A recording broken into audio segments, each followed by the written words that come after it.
আসসালামু আলাইকুম। এনটিভির দর্শকদের স্বাগত জানাচ্ছে আমি স্পেশাল করেসপন্ডেন্ট জাহিদুর রহমান। দর্শক, আজকে আমাদের অতিথি চলচ্চিত্র নির্মাতা, যার একটা নতুন ছবি সহসাই মুক্তি পাবে, তিনি শঙ্খ দাশগুপ্ত। মিশর গুপ্ত এনটিভির পক্ষ থেকে স্বাগতম। প্রিয় মালতী নামে একটা ছবি করলেন, এবং সেটা আপনার জীবনের প্রথম ছবি। অনুভূতিটা কেমন? তো খুবই ভালো অনুভূতি। কারণ গত অনেকদিন ধরেই আসলে যেহেতু বিজ্ঞাপন নির্মাণের সাথে আমি জড়িত, সো অনেকদিন ধরেই আসলে লঙ্গার ন্যারেটিভে গল্প বলার আমার একটা চেষ্টা বা ইচ্ছা ছিল। সো সেটা ফাইনালি আসলে এই প্রজেক্টটার মাধ্যমে এটা একটা কমপ্লিশন হতে যাচ্ছে। সো এটা অনুভূতি তো আসলে খুবই ভালো হবে।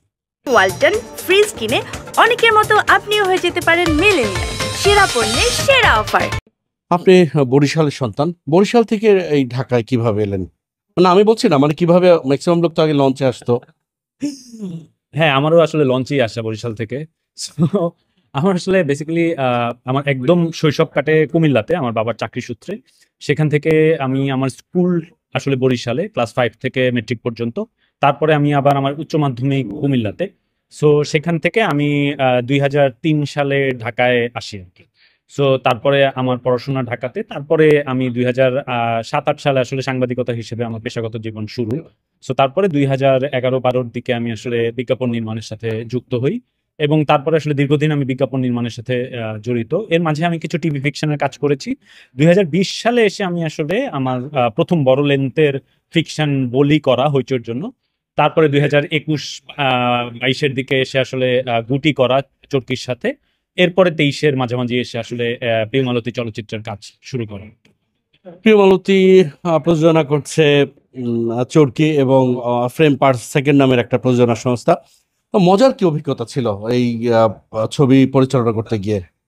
মজার অভিজ্ঞতা তো আসলে বলতে গেলে যে পুরো প্রসেসটাই আসলে একটা মজার অভিজ্ঞতা। কারণ আমি আসলে আমার এই প্রজেক্টের সাথে জড়িত যারাই ছিলেন বা এখনো আছেন আর কি, আমার প্রযোজক, আমার প্ল্যাটফর্ম বা আমার কাস্ট, এটা সবাই আমার বন্ধুস্থানীয় মানুষ। সো একটা ছবি আসলে সব বন্ধুদের সাথে নিয়ে করতে পারা আর কি, বিভিন্ন গুরুত্বপূর্ণ জায়গাতে বন্ধুদেরকে পাওয়া প্রডিউসার হিসেবে বা প্ল্যাটফর্ম প্রডিউসার হিসেবে বা আর্টিস্ট হিসেবে, সেটা আসলে একটা খুবই চমৎকার অভিজ্ঞতা আমার জন্য। সো এই পুরো প্রসেসটাই আমার কাছে মনে হয়েছে যে আই রিয়েলি এনজয়েড আ লট। তো প্রিয় মালতী তো প্রেক্ষাগৃহে মুক্তি পাবে, এটা তো ওটিটিতে মুক্তি পাবে না, এবং সেটার অডিয়েন্স গুলো তো সারা দেশের খুব সাধারণ মানুষ।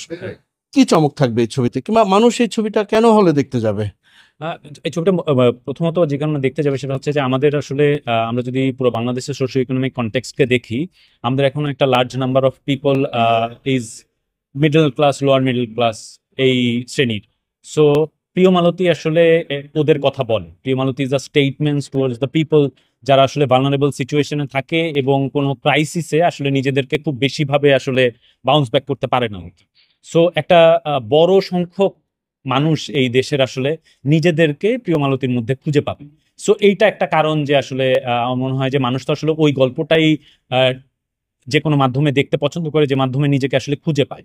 সো এইটা একটা, আমার মনে হয় যে আমি আশাবাদী যে মানুষ আসলে অনেকভাবেই নিজেকে আসলে প্রিয় মালতী চলচ্চিত্রে খুঁজে পাবে।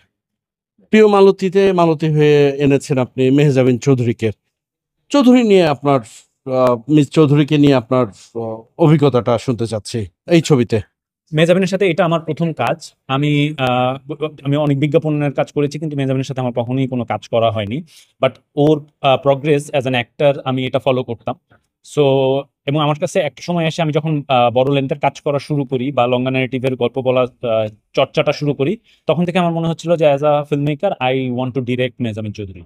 সো এরপরে যখন প্রিয় মালতীর গল্পটা পারসিভ করি এবং এই গল্পটা নিয়ে কাজ শুরু করি, এটা সিনেমা বানানোর, তখন একমাত্র আমার ওর কথাই মাথায় এসছে যে আমি আসলে মালতী হিসেবে মেহজাবিনকে নিয়ে কাজ করতে চাই। এরপরে যখন আসলে এই এই প্রসেসটা শুরু হলো, এরপরে প্রতিনিয়ত আসলে প্রত্যেকটা ধাপেই মেহজাবিন আমাকে মুগ্ধ করেছে অ্যাজ অ্যান অ্যাক্টর, বিকজ ওর ডেডিকেশন, ও আসলে ব্যক্তি হিসেবে যে কাম এবং কোয়াইটনেসের মধ্যে দিয়ে থাকে এবং অনেক ডিস্টারবেন্সকে ও আশেপাশে ইনভাইট করে না, এবং অভিনেত্রী হিসেবে ও আসলে প্রতিদিন নিজেকে চ্যালেঞ্জ করার যে একটা প্রচেষ্টা, এইটা অ্যাজ আ ফিল্ম মেকার আমাকে মুগ্ধ করেছে। সো আমি ওর সাথে এই যে পুরো জার্নিটাতে আই এনজয়েড আ লট। এবং ও অভিনেত্রী হিসেবেই শুধু না, একজন টিমমেট হিসেবে সবসময় আসলে কিভাবে প্রজেক্টটার বেটারমেন্ট হয় সেটার একটা প্রচেষ্টা ওর মধ্যে থাকে। সেটা আসলে অ্যাজ আ ফিল্ম মেকার আপনাকে আসলে অনেকভাবে হেল্প করে প্রজেক্টটা ভালোভাবে শেষ করতে। সো আমি আসলেই ফরচুনেট যে আমি ওকে এই প্রজেক্টে অনবোর্ড করতে পেরেছি এবং আমরা একসাথে কাজটা এখনো করে যাচ্ছি। So I I I really wish her all the best আর কি। এবং আমি আমি আশা করি যে ওর সামনে অভিনেত্রী হিসেবে বা আর্টিস্ট হিসেবে যে জার্নি, এটা আসলে প্রতিদিন বা প্রতি মুহূর্তে এটা আরো সফল এবং এনরিচড হবে আর কি।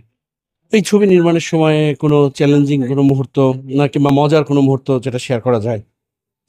মজা তো আসলে পুরো জার্নিটাই ওইভাবে মজার। এমনিতে তো শুটিং নর্মালি খুবই হেক্টিক থাকে। চ্যালেঞ্জিং যদি আমি বলতে চাই সেটা হচ্ছে যে আমরা এটাকে আসলে খুবই রিয়েলিস্টিক লোকেশনে শুট করার চেষ্টা করেছি, পুরান ঢাকার মতো মাসলি পপুলেটেড জায়গাতে, সদরঘাট বা বরিশাল। সো মেহজাবিনের সাথে আসলে ও যে ধরনের জনপ্রিয় অভিনেত্রী, সেখানে আসলে ওকে নিয়ে আউটডোর শুটিং করাটা সবসময় চ্যালেঞ্জিং ব্যাপার। কারণ হচ্ছে যে ওর একটা হিউজ ফ্যান ফলোয়ার আসলে সবসময় ওকে চেজ করতে থাকে।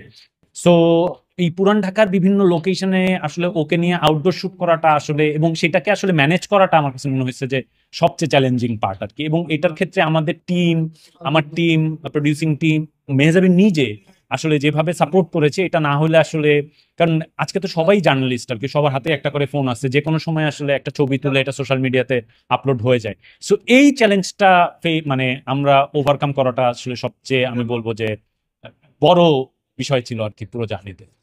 এনটিভির দর্শকদের জন্য কি বলবেন?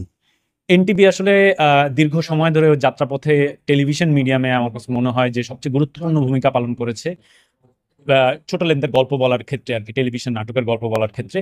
এখন আমার কাছে মনে হয় যে এনটিভি বিভিন্ন সময়ে আসলে এই ধরনের চলচ্চিত্রের সাথে প্রচার প্রচারণার মাধ্যমে যে ধরনের সাহায্য সহযোগিতা করে আসছে, আমরা এনটিভির কাছে প্রত্যাশা করব যে এটা যাতে অব্যাহত থাকে, এবং আমরা যারা ফিল্ম বানাতে চাই এই ফিল্মগুলো আসলে যাতে আমরা সফলভাবে অডিয়েন্সের কাছে পৌঁছে দিতে পারি, সেটার ক্ষেত্রে যে কোনো সাহায্য সহযোগিতা এনটিভির কাছ থেকে আমরা পাবো। এনটিভির দর্শকদের জন্য আমার বিশেষ শুভকামনা। দর্শক, এতক্ষণ আমাদের সঙ্গে ছিলেন সময়ের আলোচিত নির্মাতা শঙ্খ দাশগুপ্ত। নিশ্চয়ই আগামীতে নতুন কোনো অতিথি নিয়ে হাজির হব আপনাদের সামনে।